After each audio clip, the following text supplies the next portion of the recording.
सुप्रभात। Class 10th Hindi क्षितिज भाग 2 का 8वां पाठ कन्यादान, इसी का रिवीजन आज हम लोग करेंगे।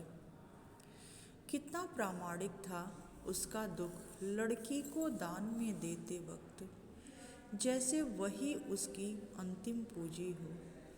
लड़की अभी सयानी नहीं थी, अभी इतनी भोली सरल थी कि उसे सुख का आभास तो होता था, लेकिन वह दुख बाँचना नहीं जानती थी।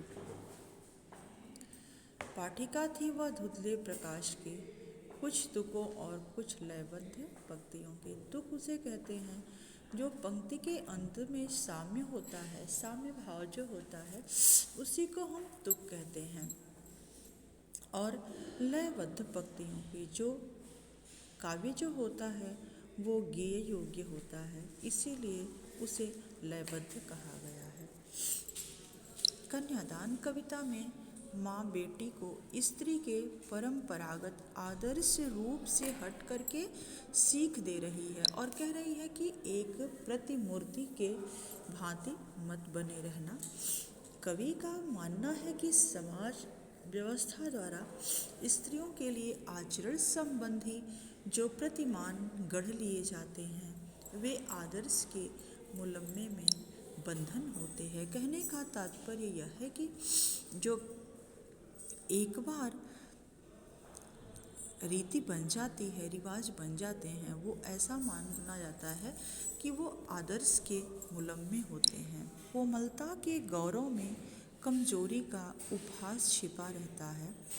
लड़की जैसा न दिखाई देने में इसी आदर्शीकरण का प्रतिकार है।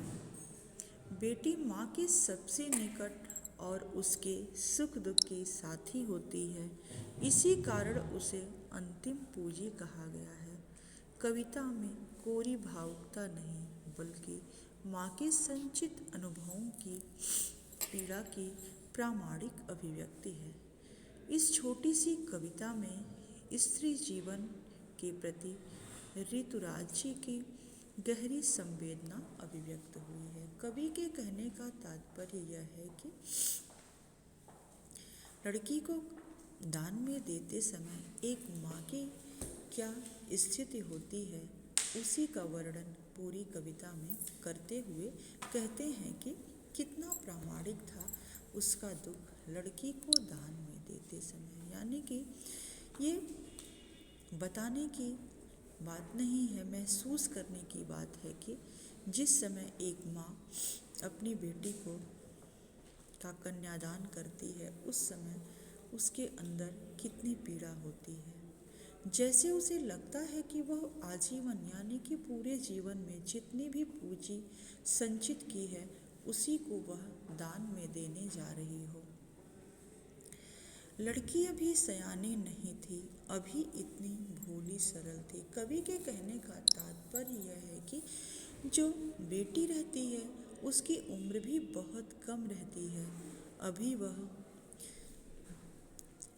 बड़ी नहीं हुई रहती है, काफ़ी भोली भाली रहती है और उसे सुख का आभास तो होता था, यानी कि सुख का अनुभव तो कर लेती थी, लेकिन अपने दुखों को बाँचना नहीं जानती थी।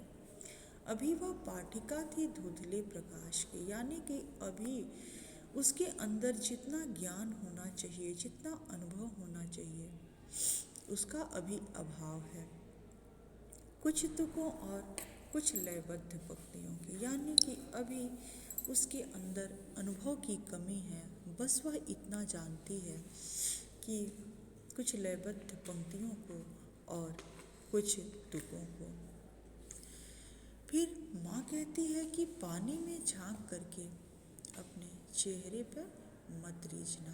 कहने का तात्पर्य यह है कि जो वस्त्र आभूषण होते हैं वह स्त्री जीवन को बंधन में बांधने के लिए होते हैं और कभी भी तुम उसके बहकावे में नहीं आना। ऐसा न करना कि उसी के बंधन में बंध करके और तरह तरह की प्रताड़ना को बर्दाश्त करती रहना। माँ जो है अपनी बेटी को संघर्ष करने के लिए सिखाती है।